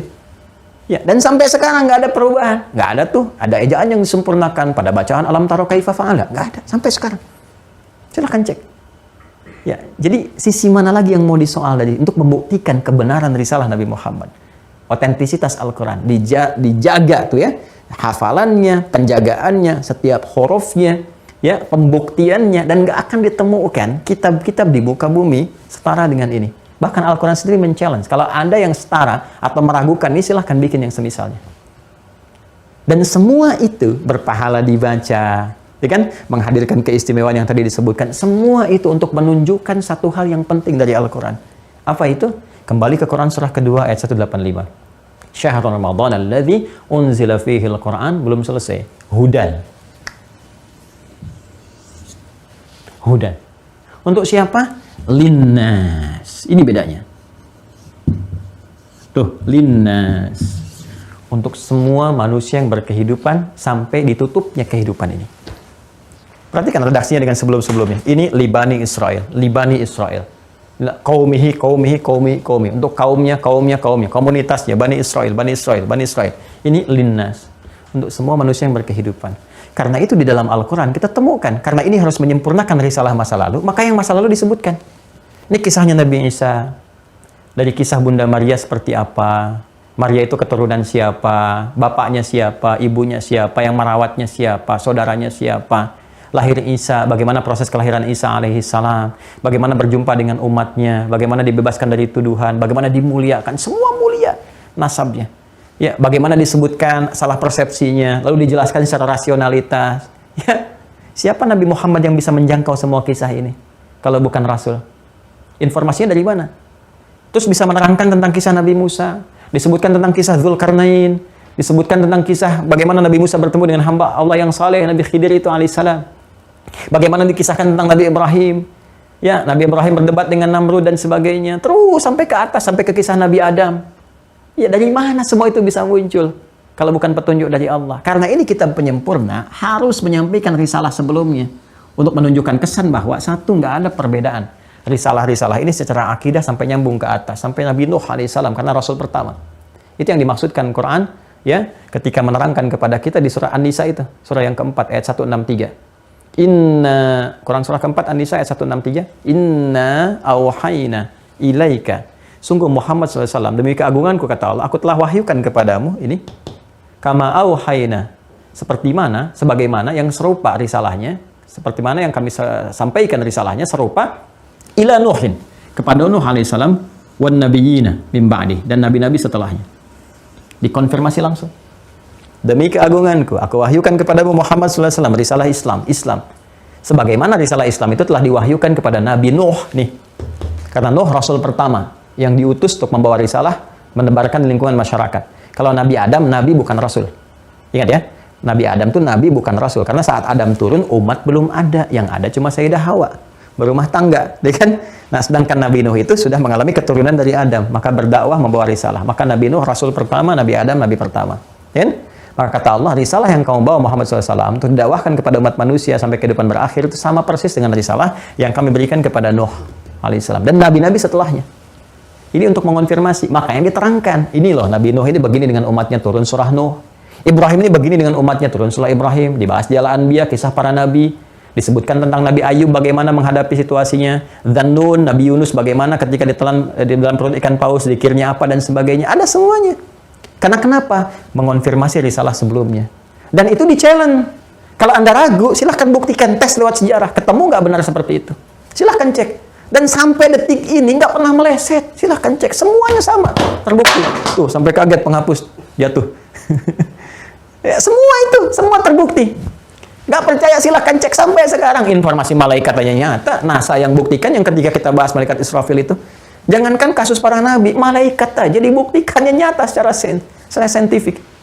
Ya. Jadi ini teman-teman sekalian. Jadi kalau yang dulu terbukti, yang di masa Nabi Muhammad terbukti, yang sekarang pun terbukti. Dan banyak peristiwa yang disampaikan di 15 abad yang lalu dibuktikan oleh sains sekarang. Teknologi sekarang. Pengetahuan saat ini. Keadaan bayi dalam rahim, tentang sidik jari, tentang bagaimana Fir'aun meninggalnya itu ternyata ada diawetkan dalam kandungan garam di air laut dan sebagainya. Maurice Bissell temukan itu masuk Islam. Ya. Makanya kalau teman-teman lihat, pada hakikatnya ketika kita kembali kepada Al-Quran, arahnya ini, hudan. Untuk semua manusia tanpa kecuali. Nah, sedangkan hudan ini, ya kan harus tersusun kan? Rapi, supaya kita bisa kaji, bisa kita lihat, dapati keistimewaan Al-Quran. petunjuk, wahyu terakhir, hudan terakhir yang disampaikan kepada Rasul penutup, menjangkau semua umat manusia, berbeda dengan kitab-kitab sebelumnya. Dia harus bisa diakses oleh semua kalangan dan sebagainya. Karena itu sifat-sifatnya tersusun dengan rapi. Seperti kitab-kitab semula. Harus tersusun rapi, nggak ada celahnya, nggak ada aibnya, nggak ada catatnya, nggak ada cacatnya. Sesuatu yang tersusun dengan rapi, sempurna, disebut dengan kitab. Maka Al-Quran pun disebut dengan kitab, menunjuk pada susunannya. Karena itu di Al-Baqarah ayat kedua kita dapati menunjuk pada Al-Quran dengan bahasa Al-Kitab. Dzalikal kitabu la raiba fi. Al-Quran ini tersusun dengan sempurna. Jauh dari dari apa yang kamu tuduhkan, dari apa yang kamu bayangkan, dari apa yang kamu sampaikan kepada Nabi Muhammad SAW berupa tuduhan-tuduhan tanpa bukti. Jauh, ya kan? Maka menggunakan ini kitab. Jadi disebutkan dengan kitab untuk menunjukkan susunan yang sempurna, tapi bukan hanya sempurna, terjaga sampai kehidupan berakhir, sampai kembali kepada Allah tetap terjaga dengan sempurna. Ya? Kalau disebutkan Al-Quran menunjuk kepada bacaannya, tapi semua sifatnya wahyu, baik Alkitab, Al-Quran, wahyu semua. Dan dahsyatnya, kalau ini sohof, ya kan? Yang nggak terjaga juga, ini pun bisa diakses. Ya, mulai bentuk-bentuk yang kemudian dituangkan dalam bentuk tulisan-tulisan dikumpulkan. Kalau ini sohof, yang ini mushaf. Maka kita dapati mushaf, ya kan? Mushaf, ya, yang di dalamnya terkandung Al-Quran. Awas, ini mushaf, dalamnya terkandung Al-Quran, dituliskan. Jadi dijaga dengan bacaan, dijaga dengan tulisan. Keduanya saling mengonfirmasi. Ya, fis sutur wa fis sudur. Dituliskan fis sutur, ya, dijaga fis sudur. Tuh, ya kan?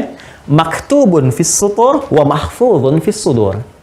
Tertuliskan, ya kan? Dalam tulisan-tulisan fil masahif fis sutur, kan? Wa mahfudun, terjaga fis sudur, dalam jiwa-jiwa kita. Karena itu, apa yang kita hafalkan mengonfirmasi apa yang dituliskan. Apa yang dituliskan mengonfirmasi apa yang dihafalkan. Karena itu kalau orang sedang menghafal, lupa hafalan, lihat mushaf. Di mushaf ada yang tidak tepat, misalnya karena cetakan tertentu salah tulis, dikonfirmasi lewat hafalan, terjaga semuanya. Itu cuma Al-Quran. Dan sampai sekarang nggak ada yang berubah. Silahkan cek dari semua riwayatnya.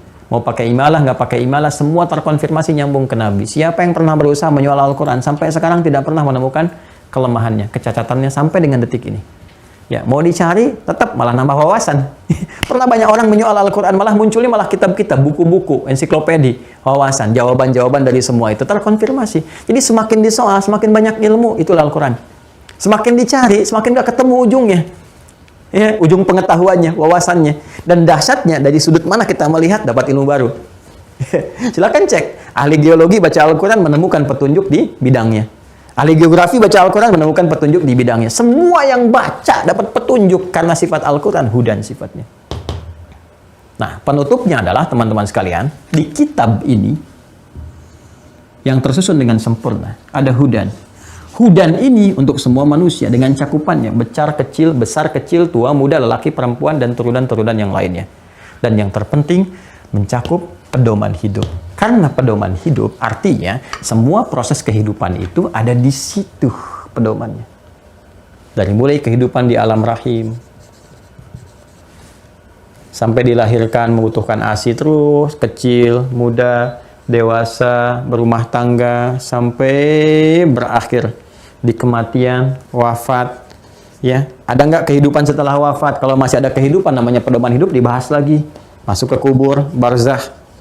Kalau itu di Quran ada berita-berita tentang kehidupan di kubur seperti apa, ya kan? Ali Imran ayat 169 sampai 71 itu kan kehidupan kubur tuh. Wala tahsabanna alladziina qutilu fi sabilillahi amwaatan bal ahya'un inda rabbihim yurzaqun farihina bima atahumullahu min fadli wa yastabshiruna bil ladziina lam yalhaqu bihim min khalfihim alla khaufun 'alaihim wa lahum yahzanun.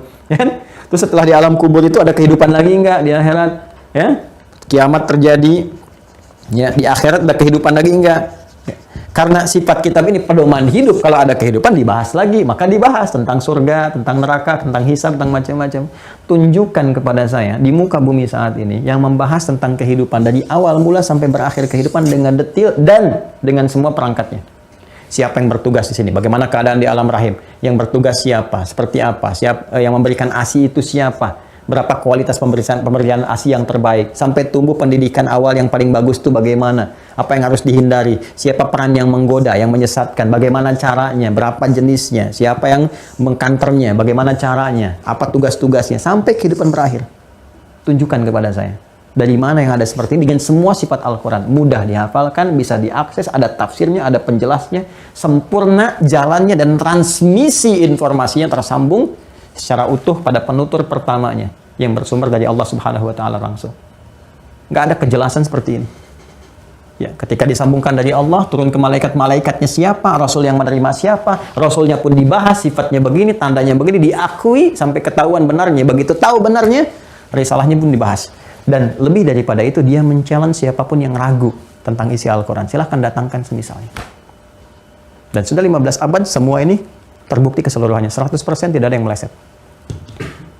Maka dengan semua keterangan ini, dengan cara apa lagi untuk meyakinkan kebenaran risalah Islam dan petunjuk-petunjuknya? Ya, kalau masih kurang percaya, silahkan bandingkan dengan yang ada. Ya, termasuk siapapun. Ini objektif dan hebatnya, tetap di akhir ujungnya pun, kalaupun Anda ingin mencari kebenaran, bukan pembenaran ya, kebenaran sejati yang didapatkan, setelah itu kita benarkan, tetap pada akhirnya la ikraha fiddin. Hebatnya itu la ikraha fiddin, lakum dinukum waliyadin. Quran surah kedua, ayat 256, ya. La ikraha fiddin. Nggak ada paksaan kok. Silahkan. Mau ikut silahkan. Tidak, tanggung jawab masing-masing. Konsekuensi dibawa pulang. Lalu di Al-Kafirun, lakum dinukum waliyadin. Ya, Anda, apa yang Anda yakini, silahkan. Ya, kami hormati. Cara menghormati dengan cara tidak mengikuti apa yang Anda lakukan. Bebas, silahkan. Dalam urusan dunia kita bersama-sama. Silahkan. Olahraga sama-sama. Bisa makan, bisa bekerja, dan sebagainya. Dalam urusan akhirat, konsepsinya iman, kita menghormati. Dan toleransi tertinggi, zero tolerance. Artinya tidak ikut-ikutan. Silahkan. Yang di tempat ibadahnya sendiri, silahkan di tempat. Kita nggak perlu ikut-ikutan. Ya. Dan tidak boleh mengganggu. Dosa, nggak boleh ganggu. Justru berdosa, mengganggu, merusak, nggak boleh. Apalagi sampai mengebom dan sebagainya, itu tidak dibenarkan. Tidak dibenarkan sama sekali. Itu kan nggak boleh merusak. Dalam peperangan aja nggak boleh merusak rumah ibadah. Artinya kalau ada yang merusak, itu dipertanyakan. Kalau bawa-bawa nama Islam, itu harus diusut tuh. Dari mana tuh pemahaman itu? Terus diurai sampai ke atas. Kita akan temukan, nggak akan pernah bersumber dari sini. Jadi kalau ada orang-orang dibentuk tuh melakukan kekerasan atas nama Islam, itu patut dicurigai. Patut dicurigai, pasti ada yang membuat itu. Karena nggak mungkin, dari sini nggak ada sama sekali. Ya, ketika tentang jihad pun diterangkan. Jihad itu begini loh, arahnya begini, syaratnya begini. Dan ini hanya berlaku dalam situasi seperti ini. Itu pun ada keterangannya semua. Jelas terurutkan. Detil sekali. Ya, karena itu teman-teman sekalian, ya mesti kalau kita lihat tuh perbandingannya dicek, semua dibandingkan, dilihat dan sebagainya. Pada ujungnya pun lakum dinukum waliyadin. Silahkan saling menghormati masing-masing. Ketika ditanya kita jelaskan Islam begini, kenapa Tuhannya Allah begini, ya menyembahnya seperti ini dan sebagainya, hikmahnya begini, tata caranya begini, pembuktiannya seperti ini. Pada ujungnya lakum dinukum waliyadin, dan tidak perlu ikut-ikutan. Silahkan. Kita hormati, itu juga menghormati. Jadi nggak usah hari ini ikut ke sana, ini ikut ke sini, itu proposal jahiliyah. Ya, jahiliyah kan gitu proposal Muhammad SAW. Ya, nggak apa-apa, kita nggak usah musuhan, tapi kita ya toleransi aja. Malam ini kami nyembah Tuhan kamu, besok ya kamu nyembah Tuhan kita. Maka turun Al-Kafirun kan? Ya, qul ya ayyuhal kafirun. Katakan, hei orang-orang yang masih tertutup, menutup diri dari Islam, menutup diri dari risalah. Bahasanya lembut sekali. Nggak pernah disebutkan dengan hewan, ya, nggak pernah disebutkan dengan bahasa-bahasa yang lain. Kan nggak pernah disebut misalnya, taruhlah hei gajah-gajah yang tersesat misalnya kan, atau macam-macam, nggak ada. Walaupun misalnya Nabi lahir di tahun gajah, tapi nggak pernah ada olok-olok dari orang-orang kafir. Ya, ini ajarannya apa macam-macam dan tidak. Dan Islam pun merespon dengan halus, qul ya ayyuhal kafirun. Hei orang-orang yang masih menutup diri dari risalah. La a'budu ma ta'budun. Komitmen yang terbaik itu sudahlah. Kita masing-masing, aku menyembah yang aku sembah. Kalian sembah yang kalian sembah. Gak mungkin aku bisa ikut-ikutan. Kalau ikut-ikutan artinya tidak ada kebenaran mutlak dari risalah. Keyakinannya dipertanyakan. Secara logis dijelaskan. Sampai ujungnya lakum dinukum waliyadin. Udah, apa yang aku yakini itu yang aku kerjakan, apa yang kalian yakini kalian kerjakan, dan sama-sama menampilkan alasan-alasannya supaya bisa diketahui dan kita hargai kebebasan dan hak setiap orang untuk memilih agamanya masing-masing. Itu yang indah kan? Nah, inilah hudan. Ya. Kemudian setelah itu kita diterangkan dengan mengakar pada semua ini, maka bisa memperkuat keimanan kita. Jadi kalau iman kita ingin kuat, ingin tangguh, ingin kokoh, ya, kan caranya bagaimana? Kita harus mengenal kayak malaikat, mengenal tentang Allah, ya, tahu tentang tata cara setan asal usul, cara kerja dan sebagainya. Semua itu ada di sini, ada di hudan. Ya. Lalu kumpulannya ini ada di mana? Ya, kumpulan yang tersusun rapi itu ada di mana? Sebutannya kitab. Di kitab itu dalam bentuk mushaf kita dapati untuk mudah dikaji, hafalannya disebut dengan Quran, bacaan-bacaannya. Karena itu diperkenalkan bagian yang ketiga, rukun imannya adalah iman kepada kitab untuk menunjuk kesempurnaannya. Sempurnanya yang dimaksudkan apa? Al-Quran. Al-Quran. Jadi implementasi beriman kepada kitab ini, pada Al-Quran ini adalah dengan cara apa? Dengan cara mengajinya, membaca, menggali, memahaminya, dan menerjemahkannya dalam bentuk perilaku berkehidupan. Dan dahsyatnya, dalam setiap bacaannya ada pahala. Dalam setiap kajiannya ada pahala, ada jaminan-jaminan kebaikan. Apalagi saat dipraktekkan, bukan hanya pahala, tapi feedback kemuliaan dalam bentuk senang dan tenang itu yang didapati. Jelas ya? Nah, jadi beriman kepada kitab bukan hanya sekedar kita sampaikan dalam bentuk lisan. Ya kan? Beriman, kitab, tahu tidak. Tapi lebih daripada itu, ada tuntutan pada kita untuk membuktikan keimanan itu dengan berinteraksi dengan Al-Quran yang menerangkan kepada kita tentang kehidupan masa lalu, untuk mengonfirmasi bahwa Nabi Muhammad adalah Rasul penutup. Inilah Rasul-Rasul yang pernah ada sebelum Nabi Muhammad. Dimuliakan oleh Allah. Nggak ada yang selingkuh, nggak ada yang zina, nggak ada yang tawuran di antara para Nabi dan Rasul. Kan apalagi dengan keluarganya. Semua mulia, semua baik-baik. Diterangkan kisahnya satu-satu. Dari atas, genealogi, sampai ke bawah, sampai ke Nabi Muhammad SAW. Setelah paham semua, sehingga orang-orang yang pernah mengklaim mendapatkan risalah dari sini atau mengkultuskan sosok A, sosok B, dia mengetahui ketika dikonfirmasi oleh Al-Quran, dan Al-Quran men-challenge, silahkan buktikan lewat sejarah perjalanan, bukti-bukti otentik akan ditemukan. Oh ternyata ini Nabi Ibrahim, oh ini Nabi Isa, oh Yesus ternyata begini, Bunda Maria tuh begini, oh Nabi Musa tuh begini, Harun begini, Nabi Zakaria begini, Nabi Yahya begini, dikonfirmasi dan dibuktikan lewat sejarah. Setelah yakin dengan semua itu, dan Nabi Muhammad sebagai penutup, lihat risalahnya, apa yang harus dilakukan, apa yang harus diyakini, apa yang harus diibadahi, kan? Bagaimana cara beribadah dan sebagainya. Nah, itulah yang disebut iman kepada kitab. Ya, nah, kalau kita sudah yakin dengan semua ini, ayo kita berinteraksi, kita lihat, kita kaji, dengarkan ulama-ulama, bagaimana memberikan penjelasan tentang isi Al-Quran, dan dijelaskan lewat tafsir. Nah, sekarang Ustaz, kalau saya baca, saya belum paham isinya, maknanya kemana ini? Artinya apa? Penjelasannya bagaimana? Nah, berarti kita harus bertanya, siapa yang punya otoritas untuk menjelaskan Al-Quran ini? Ya kan? Bagaimana penjelasannya itu? Seperti apa menjadi bagian dari pedoman kehidupan kita? Oh, saya baca Alif Lam Mim, saya nggak ngerti maksudnya apa. Saya baca dapat pahala, tapi kalau saya nggak paham, bagaimana menjadikan petunjuk dalam kehidupan? Ya kan? Dzalikal kitabu la raiba fihi. Kenapa la raib bukan la syakka fihi? Ya kan? Nah, kenapa di sini ada amanu, ada yu'minun, ada mu'minun? Ya, surga itu bagaimana? Penjelasannya seperti apa?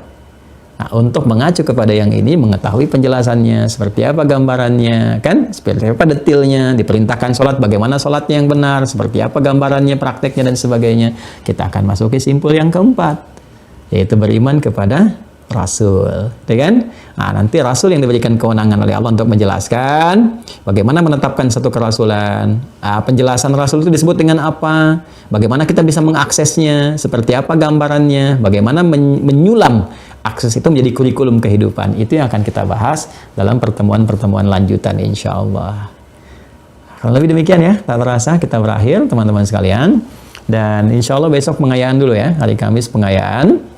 Untuk menyempurnakan, saya akan minta tim untuk memutar ulang ya, mungkin selama 24 jam tuh materi-materi, nanti teman-teman bisa akses ya di situ, baik di official nanti ataupun nanti yang di Mira. Jadi nanti ada 24 jam ya, kita akan bedakan. Kalau di Mira nanti video misalnya dari 1 sampai 12 kan dikali 2 jam, kan kita rata-rata 2 jam.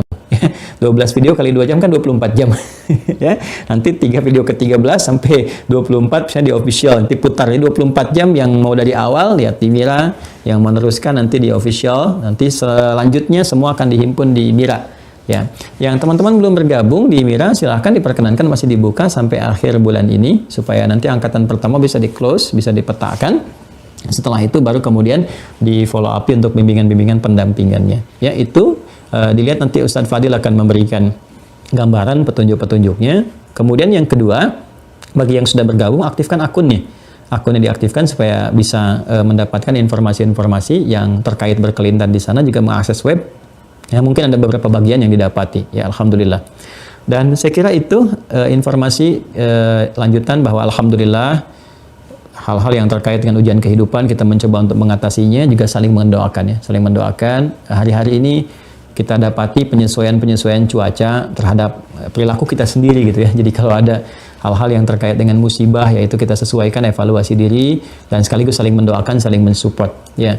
Yang terjadi kemarin di Lumajang, di Semeru, kita juga mendoakan saudara-saudari kita di sana, dan kita memberikan yang terbaik yang bisa kita lakukan. Alhamdulillah, saya cek di lapangan ya, sejak awal itu musibah ya terjadi, kami sudah kirim tim Wahker, dan kita tidak membuka donasi ya, sama sekali nggak buka donasi ya. Jadi jangan transfer apapun, atau kita juga nggak nyantumkan nomor rekening nih, kalau ada dinisbatkan ke kita itu nggak pernah sama sekali. Jadi itu murni tim dari Wahker ya.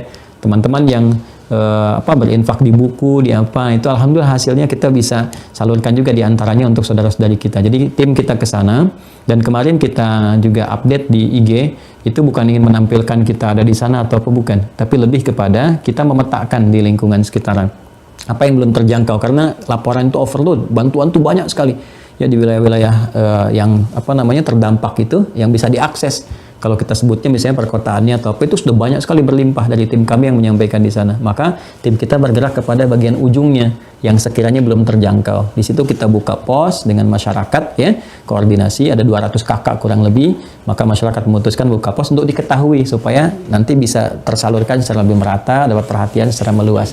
Kami di situ saja, dan pemetaannya setelah itu apa gitu ke depan. Kita bantu ya, konseling, ada yang kemarin tak kirim juga dari kendaraan, dari motor yang kira-kira bisa menjangkau karena harus pakai motor trail itu ya. Jadi ada nenek yang diangkut, ada yang dirayu untuk dievakuasi. Alhamdulillah kita bersinergi, dan yang kita harapkan ridha Allah Subhanahu wa taala seluruhnya. Jadi tidak ada maksud lain kecuali kebaikan-kebaikan, dan saya mengajak semua untuk berkehidupan berbangsa, bernegara yang harmoni, saling menolong, saling mendoakan, dan bersinergi mengatasi ujian-ujian kehidupan.